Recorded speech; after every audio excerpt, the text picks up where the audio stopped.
পরিদর্শন করলাম এবং আজকে সারা বাংলাদেশে প্রত্যেক বছর যে আওয়ামী লীগ সরকার প্রেসিডেন্ট সরকারের আমলে পেঁয়াজ তারপর কাঁচা বাজার মাছ বিভিন্ন ঊর্ধ্বগতি থাকে, তার চেয়ে এই আমাদের বর্তমান সরকার ডক্টর ইউনূস স্যার উনি দীর্ঘ 17 বছর পর আজকে আমাদের সারা বাংলাদেশে কাঁচা বাজার থেকে সকল বাজার নিম্ন পর্যায়ে রেখেছে।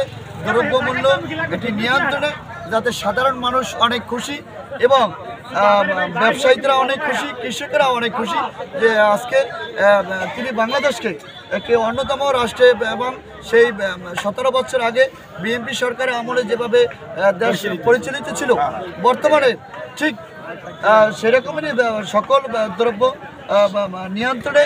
আজকে পেঁয়াজ 30 টাকা, কাঁচা বাজার 20 থেকে 30 টাকা, আর সকল কিছু মানুষের নিয়ন্ত্রণে এবং ক্রয় ক্ষমতার ভিতরে আছে, যাতে আজকে রমজান মাস সকল মানুষ খুশি এবং আনন্দিত, কারণ সকল বাজার সকল কিছু নিয়ন্ত্রণে সাধারণ মানুষের আওতার মধ্যে আছে।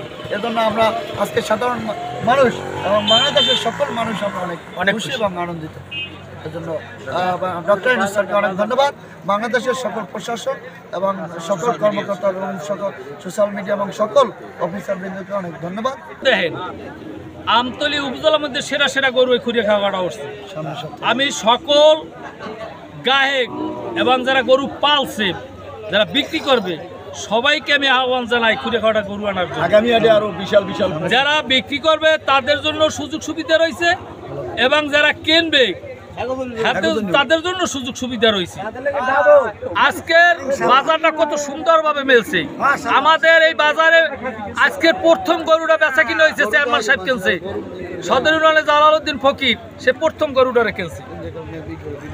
চাহিদা গরু কি অবস্থা হয়েছে, সব গায়কের আমি আহ্বান জানাইলাম, সবাই আগামী শুক্রবার সবাই এই খুঁড়িয়ার খাবার আসবেন গরু কিনতে। বাজারটা কতদিন চলবে? এই বাজারটা যতদিন আছে, এই ইজারাদার গরু যতদিন এনে থাকবে ততদিন চলবে। প্রতি শুক্রবারই কি? শুক্রবার চলবে, প্রতি শুক্রবারই গরুর বেচা কিনা হবে। বেচা কিনা হবে।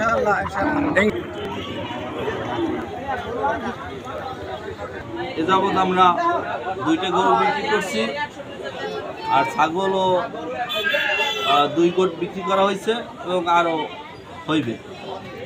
এত কম বিক্রি কেন? আজকে তো এই প্রথম এই বাজার, এই জন্য হয়তো কিছুক্ষণ আগে মিলছে, কিছুক্ষণ আগে মিলছে, আরও শুরু হবে। জনগণ আছে তাদের জন্য আমি বাজারে সময় দিন নেতারও বলছি, জামাল চৌধুরীরও বলছি, আমরা সবাই আজকে আমরা বাজারে ই করছি, কিন্তু তার উদ্যোগ এই বাজার আগের চেয়ে ব্যবসায়ীদের মান এবং যারা কেনাকাটা করবে তাদের বাণিজ্যের মানসম্মানিজ্যের সহকারে সকল কিছু কেনা বিক্রেতা সমন্বয় করে যেন চলতে পারে। এটা হইলে যে বর্তমান নতুন নিউ জেলাদারের কথা জনাব জিস্কার তাপস 2 নং ওয়ার্ড মেম্বার।